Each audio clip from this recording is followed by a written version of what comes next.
For Guns N' Roses fans, one of the holy grail GNR items in the vault for a number of years has come down to two words: Hard Skool. Dreams came true in Baltimore in September of 2021 when the band performed the song live for the first time, one day after it had been released officially as a single. GNR had been soundchecking the song for more than a month, with videos of the soundcheck performances surfacing online a few times, including one from their August soundcheck in Chicago. The arrival of Hard Skool marks the second new song that's been released by GNR this year, following the August release of Absurd, and the two songs represent the first new music the revitalized lineup has put out since the classic-era reunion of Slash, Duff McKagan, and Axl Rose first came back together in 2016. The group has reportedly been working on a full record, and it's anybody's guess when that might be released. What we do know is that fans can look forward to the Hard Skool EP being released in February of 2022. The forthcoming EP is available for pre-order now, collecting Hard Skool, Absurd, as well as two live recordings, Don't Cry and You're Crazy. So what's the history behind Hard Skool? Like Absurd,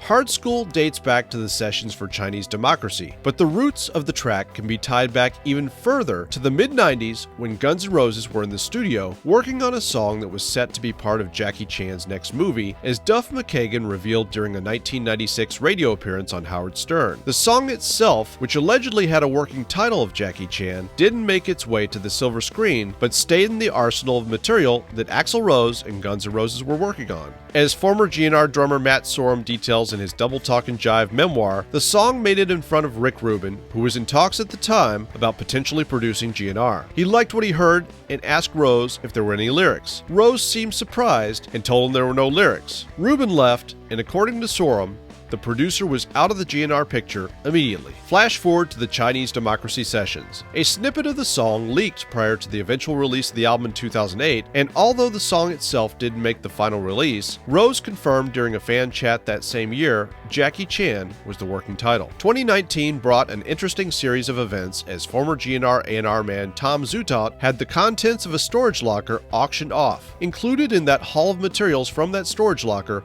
were 20 CDs of unreleased Guns N' Roses material from 2000 and 2001. Rick Dunsford, a diehard fan, paid $15,000 for the materials, and once GNR found out about the sale, they weren't happy, paying Dunsford the same sum of $15,000 to get the recordings back. The story doesn't end there, however, as 97 previously unreleased songs leaked to the internet, with Dunsford getting the blame for the leak, although he told TMZ he wasn't the source of the leak. A rep for the band issued a statement to TMZ about the situation and Zutaut's sale of the material, saying that, quote, "It's tremendously disappointing, sad, and unfortunate that a record executive involved with the band in their early years found it appropriate to auction off the unreleased material owned by his former employer." Dunsford was issued a lifetime ban in regards to attending Guns N' Roses concerts and told he would be arrested on sight if he was spotted at a show. So Hard Skool has some history, but what about the music itself? The good news for Guns N' Roses fans is that it sounds like classic GNR, with some people commenting that it seems like something that could have easily fit onto one of the Use Your Illusion albums. And that's an assessment that's hard to argue. But where are things headed from here as far as further new music from GNR? We'll have to wait and see. Find more from Guns N' Roses by clicking the link in this video's description, and make sure to subscribe to our UCR channel here on YouTube for all of the best news and history of classic rock and pop culture.